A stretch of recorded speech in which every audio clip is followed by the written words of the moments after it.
Martin Luther king junior. আচ্ছা, এটা কি শুধু একটা নাম? না, একদমই না। এটা আসলে বিশ্বজুড়ে নাগরিক অধিকার আর ন্যায়ের লড়াইয়ের একটা মস্ত বড় প্রতীক। চলুন আজ আমরা একটু গভীরে যাই, দেখি কিভাবে একজন মানুষের একটা স্বপ্ন আস্ত একটা জাতিকে বদলে দিয়েছিল। ভাবুন তো, মাত্র 4টা শব্দ, আমার একটি স্বপ্ন আছে। ১৯৬৩ সালের এক গনগনে গরমের দুপুরে বলাই কথাগুলো কিন্তু শুধু কথাই ছিল না, এগুলো যেন ইতিহাসের পাতায় খোদাই হয়ে গেল আর একটা দেশের ভাগ্যটাকেই চিরদিনের জন্য পাল্টে দিল। 2.5 লক্ষ মানুষ, সংখ্যাটা একবার কল্পনা করুন। সেদিন ঠিক এতগুলো মানুষ ওয়াশিংটন ডিসিতে জড়ো হয়েছিলেন। তাদের দাবি ছিল একটাই, স্বাধীনতা আর কাজের সমান সুযোগ। কেউ এসেছেন বিমানে, কেউ বাসে, ট্রেনে, আবার অনেকে তো পায়ে হেঁটেও চলে এসেছিলেন সেই ঐতিহাসিক মুহূর্তের সাক্ষী হতে। চলুন আমরা একটু সময়টা পিছিয়ে নিই, চলে যাই সেই ১৯৬৩ সালের ২৮শে আগস্টে ওয়াশিংটনের লিঙ্কন মেমোরিয়ালের সিঁড়িতে। চারিদিকে তখন গনগনে গরম, কিন্তু সেটাকে উপেক্ষা করেই সাদা কালো সব ধর্মবর্ণের মানুষ একসঙ্গে দাঁড়িয়েছিলেন ইতিহাস তৈরি হতে দেখার জন্য। মানবাধিকার কর্মী জন লুইসের কথায় ওই মুহূর্তটা ছিল একদম অন্যরকম। ভাবুন তো, মাত্র ৩৪ বছর বয়সী মার্টিন লুথার কিং জুনিয়র যখন কথা বলতে শুরু করলেন, তখন সে বিশাল ভিড়টা যেন মন্ত্রমুগ্ধ হয়ে গেল। তার গলার স্বরে এমন এক জাদু ছিল যা গরমে ক্লান্ত হয়ে পড়া মানুষগুলোর মধ্যেও যেন নতুন করে প্রাণ এনে দিয়েছিল। কিন্তু একটা প্রশ্ন তো আসেই, তাই না? কেন কেন এমন একটা স্বপ্নের দরকার পড়ল? কি এমন পরিস্থিতি ছিল তখন যা এই স্বপ্নটাকে এতটা জরুরি আর শক্তিশালী করে তুলেছিল? আসলে এর উত্তরটা লুকিয়ে আছে তখনকার আমেরিকার আসল ছবিটার মধ্যে।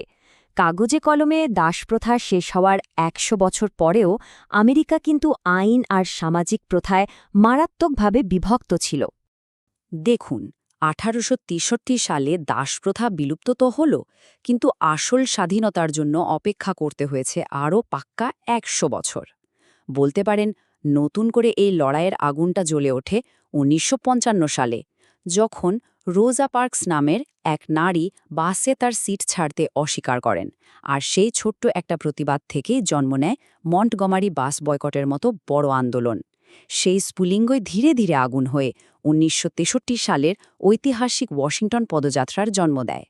একবার ভাবুন তো, সেই সময়কার দৈনন্দিন জীবনটা কেমন ছিল।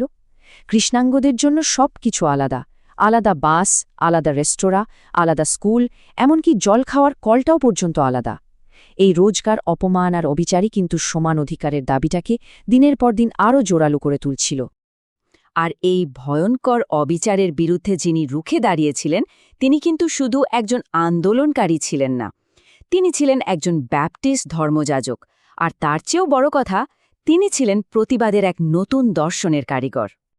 তার লড়াইয়ের মূল অস্ত্র কী ছিল জানেন? অহিংসা। মানে কোনো মারামারি, কোনো হিংসা নয়, বরং শান্তিপূর্ণ প্রতিবাদ আর আইন অমান্য করে সামাজিক পরিবর্তন আনা।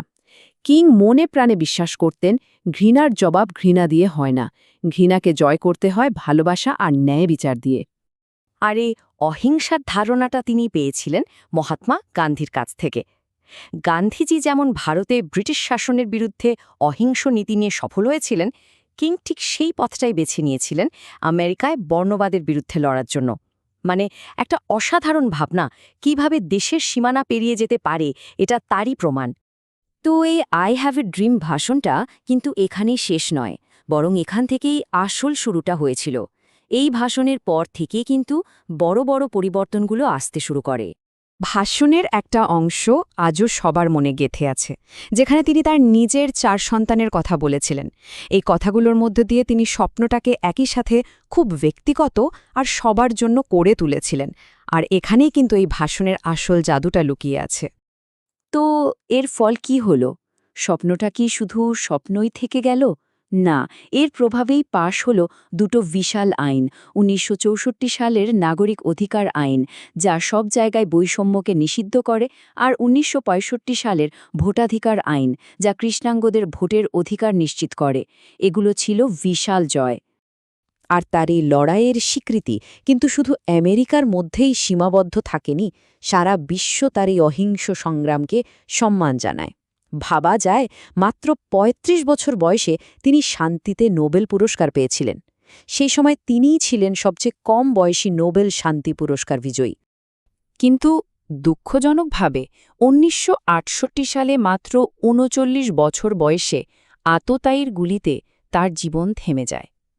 কিন্তু তার স্বপ্ন, সেটা কিন্তু মরেনি।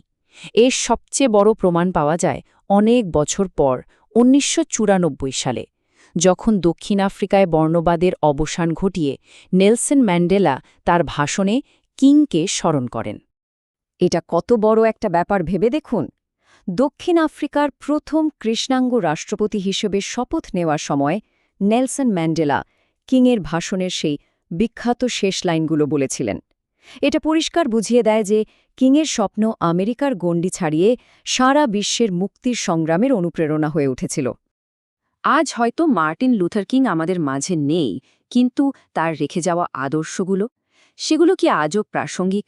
চলুন দেখি কিভাবে তার স্বপ্নটা আজও বেঁচে আছে। তার অবদানকে সম্মান জানাতে আমেরিকায় প্রতি বছর জানুয়ারি মাসের ৩য় সোমবারটা জাতীয় ছুটির দিন হিসেবে পালন করা হয়। এটা কিন্তু বিশাল একটা স্বীকৃতি, যা আমেরিকার ইতিহাসে তার স্থায়ী প্রভাবকে মনে করিয়ে দেয়। কিংয়ের একটা কথা আছে যেটা আমার মনে হয় সবার মনে রাখা উচিত। তিনি বলেছিলেন, যেদিন থেকে আমরা গুরুত্বপূর্ণ বিষয় নিয়ে চুপ করে যাই, সেদিন থেকেই আমাদের জীবন শেষ হতে শুরু করে। এই কথাগুলো কিন্তু শুধু বর্ণবাদের বিরুদ্ধে নয়, যে কোনো অন্যায়ের বিরুদ্ধেই এক শক্তিশালী ডাক, যা আজও আমাদের বিবেককে নাড়া দেয়।